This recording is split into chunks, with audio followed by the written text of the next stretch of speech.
Buenos días a todos y muchas gracias por la asistencia. Quiero, en primer lugar, en nombre del Gobierno de la ciudad y de la Asamblea, darle las gracias a la señora ministra de Juventud e Infancia, doña Sira Rego, por visitar Ceuta, por estar con nosotros para tratar un asunto de extraordinaria importancia como es la situación crítica, límite, difícil, que se vive en nuestra ciudad en relación con la acogida de menores no acompañados. Una situación límite e insostenible en cuanto a la capacidad de acogida, pero en el ámbito de un verdadero drama humano irreparable, en forma de las personas que, en el intento de llegar a nuestra ciudad a nado, pierden la vida. Esto es, como digo, un drama irreparable que conmueve a toda la sociedad ceutí y, por tanto, también en la Asamblea. Y también quiero decir, al mismo tiempo que darle las gracias a la ministra por estar para tratar en Ceuta este asunto, quiero darle las gracias por el interés, quiero darle las gracias por la receptividad y quiero dejar constancia que existe un muy alto nivel de coincidencia, tanto en el diagnóstico como en la estrategia que creo que debemos abordar entre todos para afrontar esta situación, que es un asunto evidentemente de todos, es una cuestión de Estado. Por tanto, la ministra conoce, pero yo repito que no es retórica. Cuando decimos que estamos en una situación difícil, no es retórica porque los datos son elocuentes, hablan por sí mismos. Ceuta tiene excedida su capacidad de acogida en un 500%. El número de menores acogidos en Ceuta por cada 1.000 habitantes multiplica por 18 la media nacional. Por tanto, no es retórica. Ante este nivel de exigencia, también debo decir que la ciudad, a través de los servicios del área de menores, ha respondido con un admirable nivel de eficacia, hasta el punto que de todos los menores que hay acogidos en estos momentos, un 70% lo están en recursos provisionales y de emergencia. Tenemos, por tanto, unos servicios y unos profesionales que han sido capaces de responder a esta exigencia de emergencia. Pero no es menos cierto que el esfuerzo ha sido enorme, pero el esfuerzo ya no da más de sí. No es menos cierto que existen muchísimas dificultades para mantener la emergencia y muchísimas dificultades para poder ampliar los recursos de emergencia. En consecuencia, creo que también está justificada la petición de auxilio y de socorro que hicimos al Estado el pasado día 15 de agosto. Y cuando hablo de Estado en mayúsculas. Es decir, estoy hablando del Gobierno de la Nación y estoy hablando de los gobiernos autonómicos. Estoy hablando del Estado en su conjunto, porque, insisto, tiene que ser una respuesta de Estado. Y en eso decía al principio, y ahora repito, tengo una plena coincidencia con la ministra. Creo que la respuesta tiene que venir dada en dos planos simultáneos. En primer lugar, atender, socorrer la emergencia. Creemos que eso solamente se puede hacer mediante el traslado de menores a otras comunidades desde Ceuta y también aportando el Estado la financiación necesaria para cubrir el coste de dichos traslados y al mismo tiempo también para cubrir la emergencia que se vive en Ceuta. Este sería el primer plano, por poner un orden, no el más importante.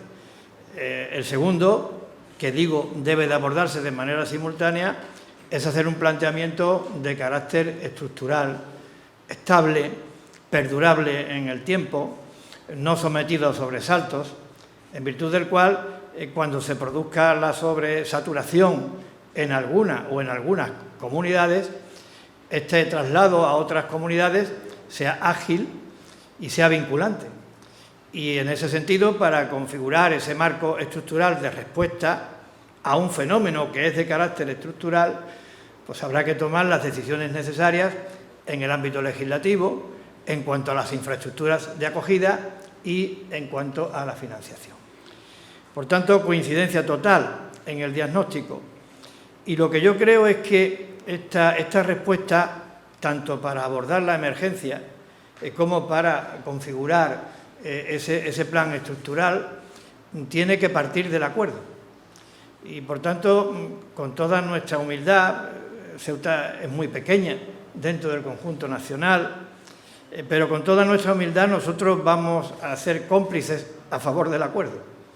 Nosotros vamos a hacer todo lo posible porque el acuerdo se produzca, porque no entendemos otra solución que no parta del acuerdo entre administraciones. Creo que el acuerdo entre administraciones es la expresión más constructiva, edificante de la lealtad institucional. Por tanto, creo que el acuerdo se tiene que producir y también quiero decir que confío en que el acuerdo se logre.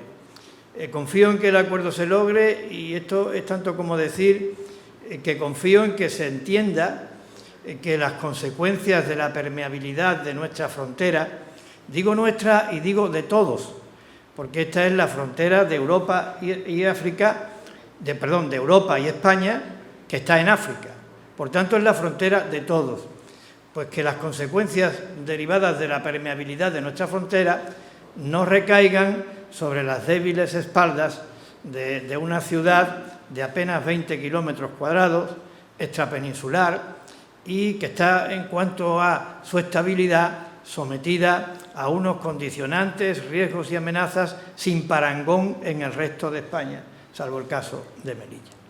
Espero que eso se entienda, siglas al margen. Y también confío en que se ponga de manifiesto y en valor el sentido de Estado, la solidaridad e insisto, la lealtad institucional. Ya termino reiterando mi agradecimiento, pero también poniendo en valor tres cosas que considero importantes. Una ya lo he hecho, la voy a repetir. El trabajo extraordinario, ejemplar, que se está llevando a cabo desde el área de menores de la ciudad a través de sus profesionales. En segundo lugar, la importantísima e imprescindible labor que realiza la Guardia Civil y la Policía Nacional en la frontera para preservar la integridad de la misma, por tanto, nuestra integridad. Y, en tercer lugar, la madurez de la sociedad ceutí, una sociedad de acogida y que no ha manifestado en ningún momento ninguna actitud de rechazo ni de xenofobia. Creo que el reconocimiento de estos aspectos positivos tienen que ser un motivo de aliento para perseverar en ese objetivo del acuerdo al que antes me referí. Y ahora tengo la satisfacción y el honor de cederle la palabra a la señora ministra de Juventud e Infancia. Presidente, muchísimas gracias. En primer lugar, agradecer, como no puede ser de otra manera, la maravillosa acogida del presidente, la maravillosa acogida del Gobierno de la ciudad de Ceuta. Es un orgullo estar aquí. Para el Ministerio de Juventud e Infancia era muy importante venir a Ceuta precisamente porque un fenómeno como el fenómeno migratorio, que nos empeñamos en decir que es un fenómeno estructural y que es un fenómeno dinámico, es importante que se vea y que se sienta desde los territorios que están, de alguna manera, siendo puerta de entrada y, por tanto, que tienen mayor tensión. Precisamente si queremos darle una solución también estructural y de futuro y comprometida, porque todos somos el mismo país. Por tanto, esto exige que tengamos esta visión de Estado y esta visión de país para dar solución a la cuestión del fenómeno migratorio. Ayer aprobábamos en el Consejo de Ministros y de Ministras esta partida de 35 millones de euros que se reedita año tras año en la Conferencia Sectorial de Infancia, precisamente para el mecanismo voluntario de acogida de niños y niñas migrantes no acompañadas. Es una buena noticia. Quiero aprovechar para felicitar el buen trabajo que hace Ceuta habitualmente y en este caso ya concretamente. Ya están todos los papeles preparados para que se produzca ya con carácter inmediato el traslado, con lo cual hay que decir que se está haciendo una buena gestión de estos recursos. Sin embargo, toca decir también que con este mecanismo pues es obvio que no estamos llegando a donde hay que llegar, que no es suficiente. De ahí que planteáramos hace algo más de un mes, la reforma del artículo 35 de la Ley de Extranjería, precisamente porque insistimos en que seguramente tengamos que trabajar en varias vías paralelas, porque el fenómeno tiene una complejidad lo suficientemente grande como para que sean necesarias varias vías paralelas. Y definitivamente la manera de abordarlo de esta forma estructural y planificada pasa sí o sí por la reforma del artículo 35. Nosotras desde el Ministerio de Juventud e Infancia vamos a seguir trabajando, seguimos empeñadas en mantener las negociaciones, abierto el diálogo para posibilitar la reforma de este artículo que nos va a permitir al menos tener una planificación de futuro, que creemos que esto es importante. Paralelamente hay que ir dando respuesta a las situaciones de emergencia que se vayan produciendo. Ahí estamos. También la visita tiene que ver con esto, con la voluntad de colaborar. Yo quiero destacar también la lealtad y la coordinación que ha habido permanentemente con Ceuta. Hemos estado todo este verano en contactos permanentes precisamente para atender la situación migratoria y para mí era muy importante, lo reitero, venir aquí y mostrar mi disposición a seguir coordinándonos y a seguir trabajando en las varias vías que ya señalaba el presidente y con las que yo coincido. Creo que ha habido un amplio acuerdo en torno a defender un modelo de sociedad que es un modelo de sociedad de derechos y de acogida, donde estamos las demócratas de este país y creo que ahí tenemos que estar y defender este modelo de sociedad y, por tanto, nos toca mucha altura, mucha política de Estado, mucho acuerdo y mucha coordinación entre las instituciones. Hablaba, por tanto, de mecanismos que son puntuales, de mecanismos que son estratégicos y situar también un elemento con el que estamos trabajando desde el Ministerio de Juventud e Infancia, que es un plan estratégico de infancia migrante que queremos trabajarlo coordinadamente con las comunidades autónomas en la conferencia sectorial y que ya quiero adelantar de alguna manera en las visitas que voy a hacer, sobre todo a los territorios, comunidades autónomas, que son lugares de entrada de niños y niñas migrantes no acompañadas fundamentalmente. Necesitamos un plan estratégico, yo creo que es así, lógicamente atravesado por esta reforma del artículo 35 de la Ley de Extranjería, pero un plan estratégico que se va a basar en un diagnóstico que estamos elaborando del número de plazas disponibles por territorio para la acogida de niños y niñas, que nos va a dar una cifra, un número y, sobre todo, una posible proyección. Un plan que también va a plantear el desarrollo de otros aspectos del artículo 35, que mientras negociamos la posibilidad de la reforma del artículo en sí, el artículo vigente quizá nos dé vías alternativas para poder abordar situaciones de emergencia. Insisto, son situaciones puntuales, esto no nos sirve para el fenómeno estructural, pero sí que podría servirnos para salir en lo inmediato. Yo creo que tenemos que seguir empeñados en lo estructural, nunca abandonar esa perspectiva. Un plan estratégico en el que estamos ya trabajando con la Unión Europea, las instituciones europeas, para solicitar los recursos que nos corresponden y, sobre todo, para abrir la vía que tiene que ver con la infancia asilada, es decir, con la posibilidad de poner en marcha programas europeos que, de alguna manera, acogen y resguardan a la infancia solicitante de asilo, de tal manera que cumpliríamos con un derecho y, de alguna manera, daríamos tránsito a la política de acogida vinculante y solidaria de niños y niñas en territorio UE. Esto es importante, con los recursos correspondientes. De hecho, desde el Ministerio estamos pendientes de que se termine de configurar el nuevo colegio de comisarios, comisarias europeos, para poder reunirnos inmediatamente, porque es algo de máximo interés para nosotros y nosotras. Y luego, por último, un programa que tiene que ser un programa completo de acompañamiento, de transición a la vida adulta. Sería una primera propuesta de plan estratégico que llevaríamos y trabajaríamos en la conferencia sectorial. Se hablaría con las comunidades autónomas. Tenemos las puertas abiertas, coincidimos en que esto es una cuestión de país, que es una cuestión de Estado, defendemos una sociedad de acogida y una sociedad de derechos y, por tanto, mucho diálogo y mucho entendimiento entre los distintos segmentos institucionales para llegar a soluciones. Es posible, es una cuestión de voluntad. Yo estoy muy feliz de estar aquí en Ceuta, de ver pues que estamos personas que defendemos una serie de valores y que además creo que hemos dicho que hay voluntad política de acercamiento y de dar soluciones al fenómeno migratorio. Muchas gracias.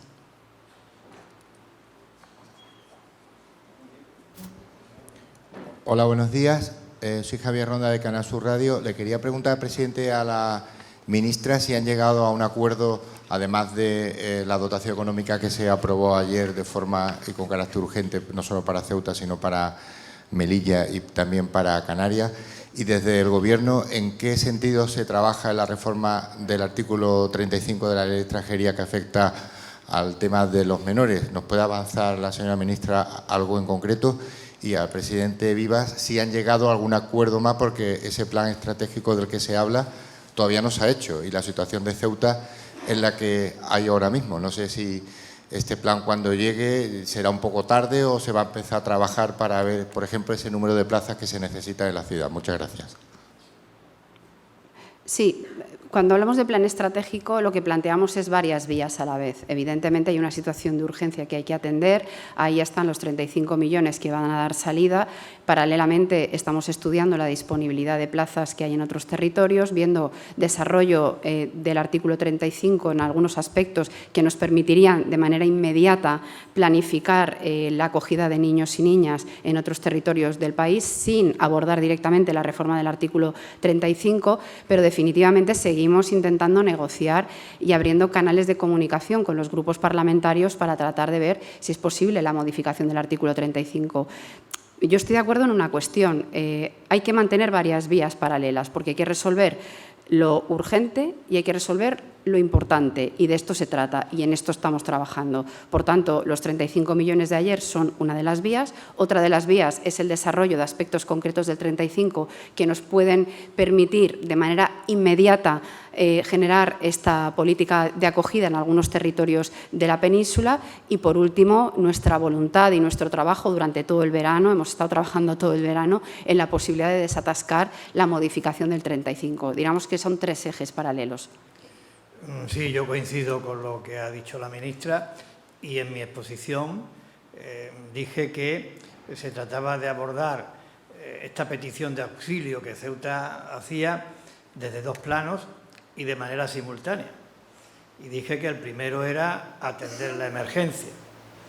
Y para atender la emergencia no se puede esperar a la modificación del artículo 35 de la ley. También lo hemos dicho. Para atender la emergencia hay que efectuar traslados de manera, si no inmediata, cuanto antes. Y también, para atender la emergencia, hay que dotar financieramente las consecuencias de la emergencia, tanto en dichos traslados como el gasto derivado para la emergencia en Ceuta. Y eso va a requerir de un esfuerzo adicional por parte del Estado a los 35 millones de euros a los que se ha referido la ministra. Pero no sería, yo creo, que sensato que limitáramos los objetivos a atender la emergencia. En Ceuta sabemos que es crónico, en Ceuta sabemos que es estructural, por tanto, en Ceuta sabemos que necesitamos de medidas estructurales. En el ámbito normativo, para que este traslado que ahora vamos a hacer por emergencia sea ágil y sea vinculante, necesariamente hay que modificar la ley. Por tanto, estamos de acuerdo en la modificación del artículo 35 de la ley. Tenga usted en cuenta que ahora está en marcha y aplicándose un plan de contingencia, de salidas que se planteó en febrero y se está terminando ahora, que estamos en septiembre.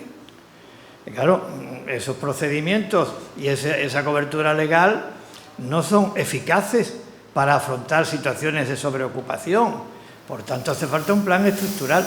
En ese plan estructural, y como ha dicho la señora ministra, pues también habrá que conocer cuáles son las capacidades de acogida en materia de infraestructura que tiene el conjunto de España. Hay que trasladar menores, pero hay que saber dónde se trasladan. Por tanto, tenemos que conocer cuáles son las capacidades. Y habrá que resolver entre todos y a través del acuerdo cómo se financia el sistema. Por tanto, creo que el enfoque estratégico, sinceramente, es el acertado. ¿De qué se trata? Modestamente, de sacar esto del ámbito de la confrontación partidista y darle altura de miras y poner en valor la lealtad institucional, el sentido de Estado y la solidaridad. Sí, buenos días. Laura Ortiz, de ceutatv.com. Tenía dos preguntas, una para la ministra y otra para el presidente. Para la ministra, en este momento, ¿dónde reside el principal escollo para un acuerdo con el Partido Popular respecto a la modificación de la Ley de Extranjería? Porque lo que pide el Partido Popular es, entre otras cosas, que se hable con las comunidades y se las dote de financiación, y usted ha hablado durante su comparecencia de que esa es una de las cuestiones que está prevista. Entonces, me gustaría saber dónde reside el escollo ahora para alcanzar un acuerdo para esa modificación del artículo 35. Y para el presidente de la Ciudad Autónoma me gustaría preguntarle si tiene calculado cuál es el sobrecoste que va a suponer para Ceuta este año todo el fenómeno que se ha venido produciendo, porque es verdad que en agosto hemos vivido un repunte, pero el goteo de menores se ha ido incrementando desde principios de año. Muchas gracias. Sí, yo quiero decir que está habiendo contacto con el Partido Popular y estamos trabajando en mantener la propuesta y, sobre todo, abrir la posibilidad de que haya aportaciones, es decir, que pueda haber modificaciones y que pueda haber aspectos a contemplar en la propuesta de la modificación del artículo 35. Claro, lo que sucedió hace un mes aproximadamente es que no se votó la toma en consideración de la ley, que al final habría el procedimiento para poder trabajar, enmendar y hacer aportaciones a la ley. Yo, sinceramente, no creo que haya un problema en este momento. Creo que es necesario, es imprescindible que pongamos la mejor voluntad por parte de todas las partes, la mejor voluntad, alcanzar un acuerdo, porque yo creo que es obvio que el mecanismo más eficiente, más ágil y más efectivo, al menos para una planificación estratégica del fenómeno, es la reforma de este artículo. Mientras tanto, la aplicación de los mecanismos de emergencia que sean necesarios y de los recursos que sean necesarios para hacer sostenibles los servicios y, sobre todo, para atender con derechos a estos niños y niñas. Pero sabemos perfectamente que una de las vías que permite desatascar para hacer una planificación sensata y estructurada es esta, y yo confío de verdad en que podamos alcanzar un acuerdo para dar salida y para poder abordar la reforma de este artículo.